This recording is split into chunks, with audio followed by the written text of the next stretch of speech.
a questão é o seguinte, hoje na nossa coluna a gente vai abordar um tema bastante peculiar, um tema que todo mundo tem dúvidas, né? Como é que funciona para o apenado, né? Qual o direito que ele tem, se ele tem esse direito mesmo exercido por lei, de dar aquele último adeus ao ente querido na hora da morte, né? Muitas pessoas, muitas famílias reclamam que às vezes a justiça não libera. É a justiça quem libera? Como é que funciona esse setor aí, esse esquema aí?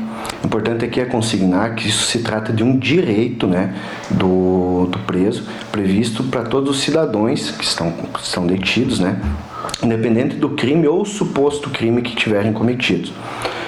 Quanto a essa questão, como eu já disse, é um direito do preso, né, seja ele preso provisório ou preso condenado em definitivo, tanto em regime semiaberto quanto em regime fechado, inclusive. De comparecer, então, para prestar a última homenagem, né, tanto no velório quanto no enterro, seja ele, então, preso provisório ou preso condenado em definitivo, tanto em regime semiaberto quanto em regime fechado. De comparecer, então, né, tanto ao velório quanto ao enterro, para prestar sua última homenagem. Só que não é em qualquer situação, né, é bom consignar isso. Conforme a Lei de Execução Penal, que trata do tema, mais precisamente nos seus artigos 120 e 121, a permissão para a saída do estabelecimento prisional, ela será possível quando falecer ou possuir, inclusive, uma doença grave também. O cônjuge ou companheiro do preso, o ascendente, no caso pai ou mãe, descendente, filhos ou irmãos. São só essas situações aí que a lei prevê. Quanto aos demais parentes não citados, não há previsão legal nenhuma quanto à possibilidade do preso poder sair para prestar essa última homenagem, né? E com relação a como que se faz esse pedido. Então, o pedido ele deve ser formulado tanto pelo preso ou pelo seu advogado diretamente no estabelecimento que ele se encontra detido. Então, a concessão ou a negativa dessa saída pertence, né, compete ao diretor do estabelecimento onde que o detento se encontra. Então, ele não passa judicial, é pelo diretor do estabelecimento. Caso seja negado pelo diretor do estabelecimento, aí sim pode-se buscar via judicial, né? Só que, como é de conhecimento, os atos fúnebres, eles são rápidos, né? Então, normalmente no mesmo dia, ou de um dia para o outro, e muitas vezes não há tempo hábil para ter uma decisão da justiça concedendo diante da negativa do diretor do estabelecimento, né? Então, isso acaba vindo a acontecer, que resta depois ao preso prejudicado buscar uma indenização por danos morais, porque, como eu disse, ele possivelmente não vai conseguir comparecer ao velório ou enterro do seu ente querido, né? Esse direito do preso, ele é um direito, está previsto lá, mas ele pode vir a ser negado pelo diretor do estabelecimento? Pode sim, desde que o diretor do estabelecimento fundamente a sua negativa, né?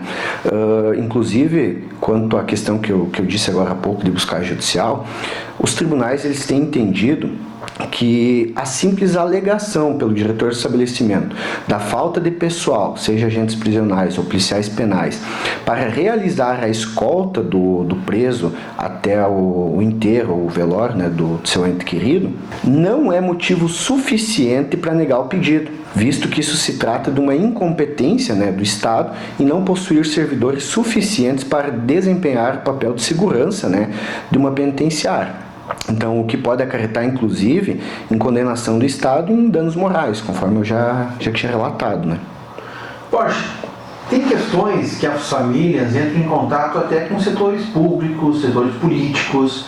No que isso pode influenciar? Por exemplo, um deputado, amigo da família, no que isso pode influenciar nessa decisão?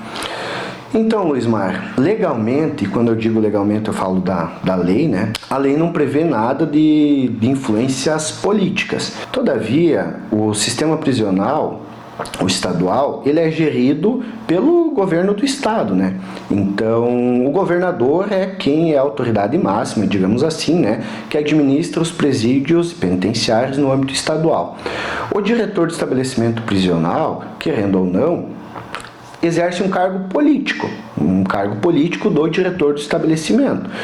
Então, legalmente, não há previsão nenhuma de que um governador, né, do estado, um deputado ou qualquer outro político possa vir a intervir. Agora, como se trata de um cargo político, por fora, digamos assim, a gente não sabe o que acontece. A gente pode dizer o quê? O que está no papel da negativa ou da concessão do diretor do estabelecimento, impossibilitar o apenado a comparecer no velório, no enterro, ou da sua negativa, né? Resumindo então, para a gente finalizar, todo preso tem o direito aí de dar a sua última homenagem ao seu parentesco de primeiro grau, que seria ali pai, mãe, esposa, filhos, né, ou irmãos. E caso isso não aconteça, o apenado poderá entrar, né, com um processo indenizatório contra o Estado. A gente finalizar e deixar bem claro, Porsche. Isso mesmo. Claro, ele pode, se houver tempo hábil, né, buscar o pedido judicial para poder comparecer nesse ato do velório ou do enterro. Mas, na maioria dos casos, não há um tempo hábil suficiente para que ele consiga uma autorização judicial e consiga o deslocamento até o enterro, até o velório. Então, acaba restando só, futuramente, o pedido por indenização por danos morais mesmo, né?